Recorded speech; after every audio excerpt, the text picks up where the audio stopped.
네, 세션이 길어져서 늦어져서 바로 시작을 하도록 하겠습니다. 제가 이분을 소개할 수 있는 영광을 가지게 돼서 너무 감사하고요. 바쁘신 의정 활동 중에서도 이렇게 저희 자리에 참석해 주셔서 너무 감사하고요.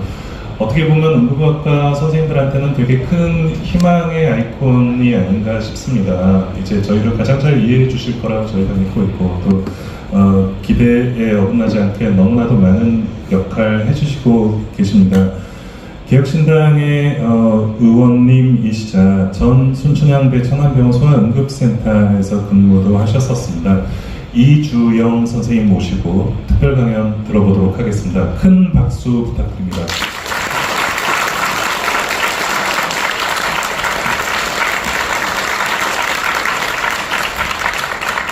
소개 감사드립니다. 저는 개혁신당 이주영입니다. 아마 알고 계시겠지만 저는 원래 소아성성형과 의사였고 소아전문응급센터에서 지난 10년 정도 근무를 했습니다. 누군가 살면서 희망의 아이콘이라는 말로 소개받을 수 있다는 건 정말 기쁘고 감개무량한 일인 것 같습니다. 너무 감사드리고 그런 기대를 가지고 응원해 주시는 것 제가 알고 있는 만큼 최선을 다해서 노력하고 있습니다. 여기서 제가 처음 말씀드리는 건데 오늘 아침에 아마 보도자료가 나갔을 겁니다. 제가 1호 법안으로 발의한 응급의료 형사 면책에 대한 법률이 국회의원 10명의 동의를 얻어서 정식 발의가 오늘 드디어 되었습니다. 물론 앞으로 보건복지위나 법사위 그리고 본회의를 거쳐서 갈 길은 멉니다. 그럼에도 불구하고 국회 내에서 저의 목소리를 넘어 개혁신당의 목소리를 넘어 다른 당에서도 우리의 움직임에 힘을 실어주고자 하는 분들이 계신다는 것이 우리가 앞으로 좋은 변화를 만들어 나갈 수 있는 첫 걸음이 될 것이라고 저는 기대하고 있습니다. 그 과정에 함께 해주신 여러분께 진심으로 감사를 드립니다. 오늘 제가 강의를 부탁받으면서 지난주부터 계속 강의 자료를 보내달라고 하셨어요. 그런데 제가 이 강의 자료를 오늘 아침에 보냈습니다. 책자에는 내용이 없을 거예요. 왜냐하면 현안이 지난 2주 동안 거의 매일 실시간으로 바뀌었습니다. 그래서 이걸 미리 만들어도 분명히 바뀌어 있었을 거기 때문에 제가 이걸 미리 보내드리는 게 의미가 없겠다 해서 미리 보내드리지 않았고, 아니나 다를까 1박 2일 만에 간호법이 통과가 되고 어제는 대통령의 국정 브리핑이 있었고 오늘은 아마 의료개혁에 대한 세부사항이 오늘 2시에 보건복지부에서도 발표가 될 겁니다. 계속 바뀌고 있습니다. 그래서 우리가 쫓아가는 것만으로는 모자라다 느낄 수 있지만 걱정하지 마십시오. 계속 똑같은 이야기를 하고 있기 때문에 뭐가 나와도 큰 변화는 없을 거라고 생각합니다. 그래서 우리 응급의료의 위기와 대책에 대해서 오늘 말씀드릴 건데 다 아시죠? 제가 얘기 안 해도 위기가 뭔지 다 알고 있습니다. 대책이 뭔지도 사실 우리는 모두 알고 있습니다.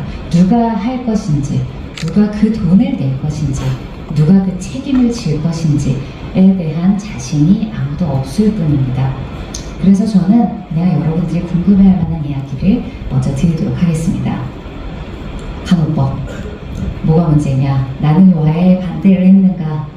왜 우리 당은 2대1로 의견이 나뉘었는가? 다른 당은 왜 애매하게 기권만 했는가? 궁금하시죠? 여기 안 넘어갔군요.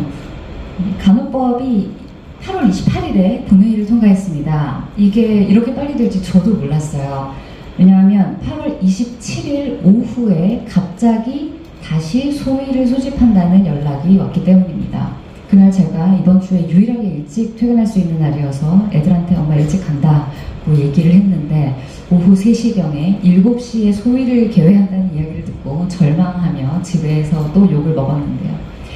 7시에 끝장 토론을 한다는 이야기를 듣고 제가 또 준비를 해갔습니다. 무슨 반박을 할까? 이게 왜 위험한 법인지 어떻게 이야기를 할까? 안타깝게도 보건복지부의 발표와 그리고 전문위원들의 검토 소견을 듣는 이 모든 과정을 포함해서 1시간 만에 회의가 끝납니다. 그리고 보건복지위 소위를 통과했고 다음날 아침 보건복지위 전체 회의를 바로 통과하고 법사위를 1시간 만에 거쳐서 오후 2시에 본회의에 바로 회부가 되었습니다. 여야가 손을 잡으면 이렇게 빨리 되기도 하는 것이 법입니다. 우리는 여기에 절망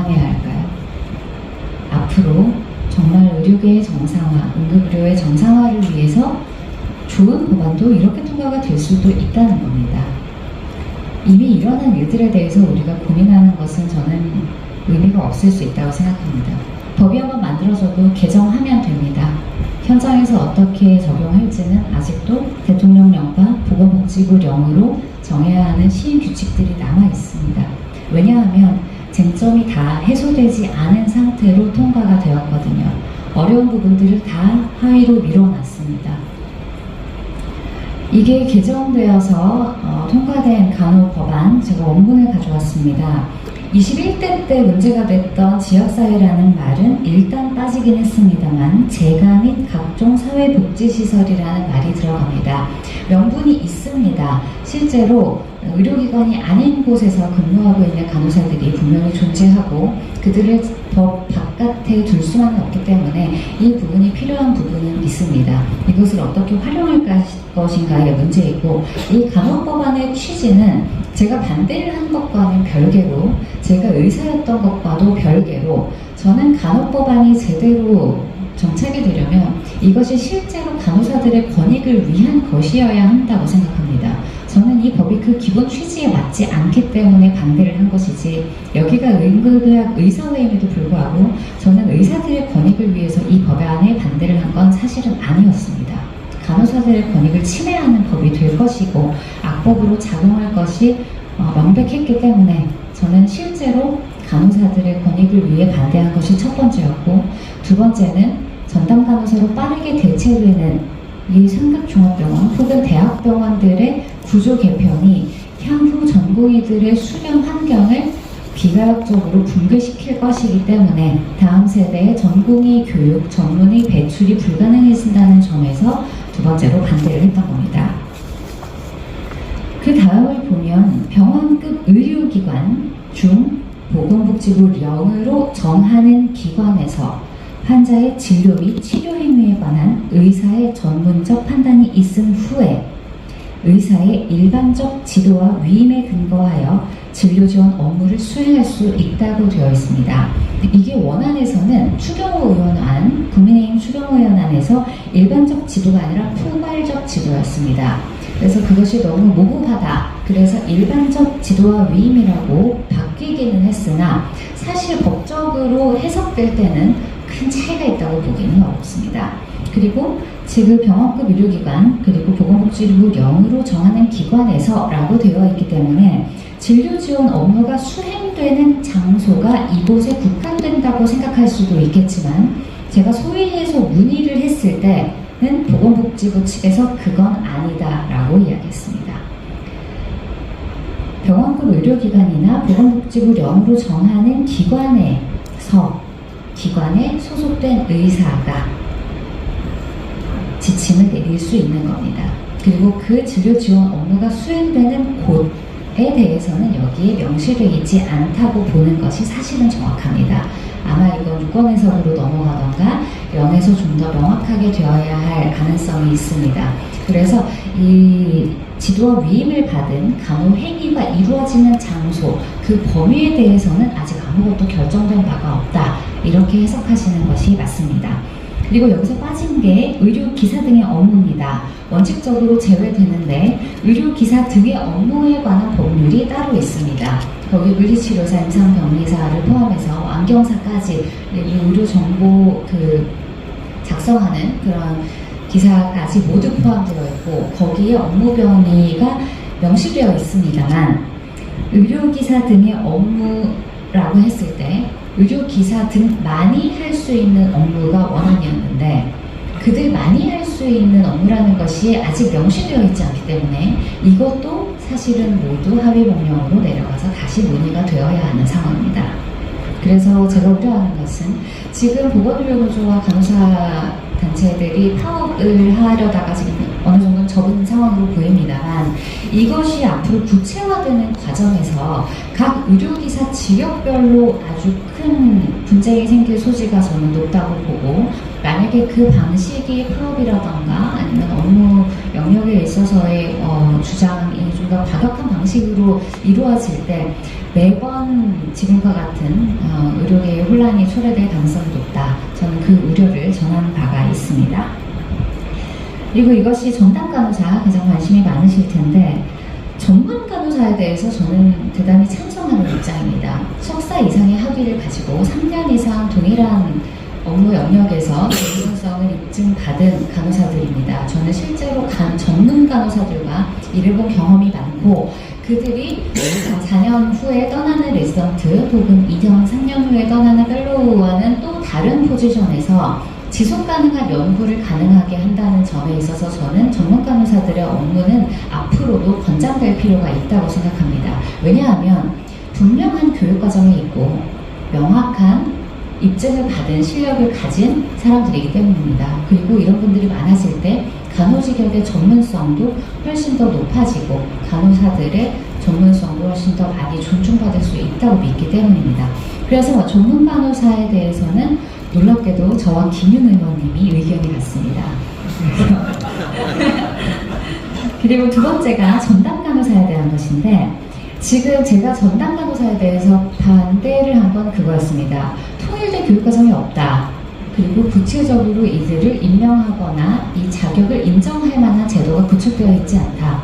그리고 이들이 하는 업무가 통일되어 있지 않기 때문에 이들이 같은 자격으로서 호환될 수 없는 존재들이다. 이것을 행정상의 편의 그리고 시급한 현재의 의적 갈등을 빌미로 하나의 직역으로 묶는 것이 현실적으로 온당한가? 저의 질문은 그거였습니다. 왜냐하면 전담 간호사라는 이름만 같을 뿐 그들이 거친 과정, 그들이 인정받은 형태, 그리고 그들이 하고 있는 업무가 모두 다르기 때문입니다. 그래서 진료 지원을 하게 되기까지 보건복지부 령으로 정하는 임상경영 및 교육 과정의 이수에 따른 자격을 보유할 것이라고 되어 있는데 문제는 이거 정하는데도 시간 오래 걸리겠죠. 배출되는데도 시간 오래 걸릴 겁니다. 그리고 이게 정말로 되면 1번에서 나온 전문 간호사와 또 업무 영역이 겹칠 수밖에 없어집니다. 그럼 왜 새롭게 만들었냐는 논의가 당연히 올라올 수밖에 없을 겁니다. 그런데 문제는 정부는 발등에 불이 떨어졌죠. 지금 당장 필요해서 만들었는데 이 임상경영 및 교육과정 따지고 있을 정신이 없는 겁니다. 그래서 이것도 미뤘습니다. 3년 이내에 우리가 정하겠다고 써놨습니다. 그러니까 지금 일단 급하게 하겠다는 겁니다. 그리고 진료 지원 업무의 구체적인 기준과 내용, 교육 과정, 운영기관의 지정평가, 병원급 의료기관의 기준 및 절차 요건 준수에 관한 사항은 또 보건복지부 령으로 정한다. 이게 최대의 쟁점이었거든요. 어디까지 업무를 위임할 수 있는지, 의료기사들과 어디까지 업무 범위가 겹치는지 우리는 모두 알죠. 이 교집합은 절대로 아무도 규정할 수 없다는 걸. 왜냐하면 직역마다 교집합이 이미 대단히 넓고 병원의 규모에 따라, 병원의 지침에 따라, 해당 분과의 성격에 따라 이건 계속 달라질 수밖에 없는 겁니다. 그런데 이걸 법제화할 수 있다고 생각하는 것이 사실은 법만을 다뤘던 사람들의 큰 오해라고 저는 생각을 하고 이 모든 사회의 현상들을 법으로 재단할 수 있다고 생각하는 오만이라고 저는 생각했습니다. 아무튼 보건복지부 령으로 위임이 되어서 이 령이 제정될 때까지도 또 큰 혼란이 있을 것으로 저는 예상을 합니다.